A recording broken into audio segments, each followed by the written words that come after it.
Welcome. In this video, we will go over the tools available when working with girders and jacks. As you can see, we have a pretty standard girder truss, but we need to design a jack and correctly connect it to the girder.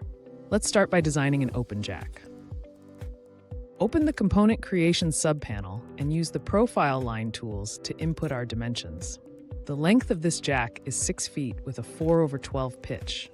We can close the profile and move on to the shape details. The plans we are working from note that it has a 1-foot overhang, so we will update this and change the right overhang to 0. If you keep the overhang at 1 foot, the truss will extend beyond the needed dimension of 6 feet. So make sure you set the right side overhang to 0. Navigate to the bottom of this panel and make sure jack and open are selected and the carried side is set to right. Click Next to move on to the structural details. We need to update the right side bearings, delete bearing 2, and click Add Bearing. We can add a bearing on the top cord, then add one to the bottom cord.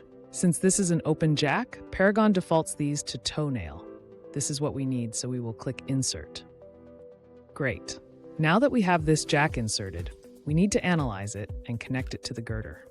Once the jack is analyzed and all checks pass, we can go back to the girder and navigate to Carried Components in the Collections subpanel. Use the menu button to open the Create Carried Components subpanel. Here we can select our jack and specify which bearing on the jack we want to use. Let's start with the bottom right bearing. Since we picked the bottom bearing, we need to make sure bottom cord is selected for carrying member type. Next, we will use the X location input to specify exactly where we want to place this connection on the bottom cord.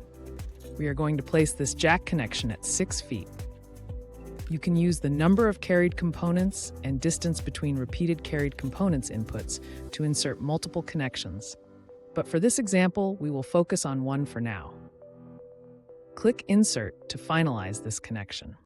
We need to add another connection for this jack at the top cord, so open the Carried Components subpanel again and repeat the previous steps. This time, we will make sure to select the top right bearing and specify the top cord as the carrying member type, and set the X location to 6 feet once again. Click Insert to finalize the connections for the jack and analyze the girder. Once the analysis finished, you can see the connection points on the truss in the scene. Next, we will create a closed jack. We could create another truss from scratch, but for this video, we're going to convert the jack we just made.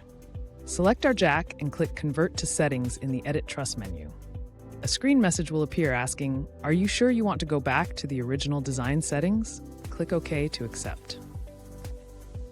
Navigate to the Jack Settings section. Here we will click and deselect Open. Click Next to move on to the structural details. We are going to delete both of the 2 right bearings, so click a bearing, then delete it from within the bearings box. Repeat this process for the other bearing for the same end. Next, we need to add a new bearing under the right end of B1. Click Insert, and then we will change this bearing from a double plate to a hanger. Click on the bearing, then in the bearing type, pull down, select Hanger from the selection. Now that we've converted this open jack to closed, we need to analyze it and connect it to the girder. This process is similar to the open jack, but we will only need to specify one connection at the bottom cord for the hanger to be attached to the girder. Click on the girder truss to activate it. Next, click to create a carried component. We will set the carrying member type to bottom cord. Select the bottom end of the truss as the bearing on carried component. Connect this jack at 14 feet. Then insert the connection. Note that the top and bottom cord connections from the open jack are still present. To remove a manually defined connection, select the specific carried component connection and press Delete on your keyboard. Repeat for the other connection. Next, analyze the girder and you're done.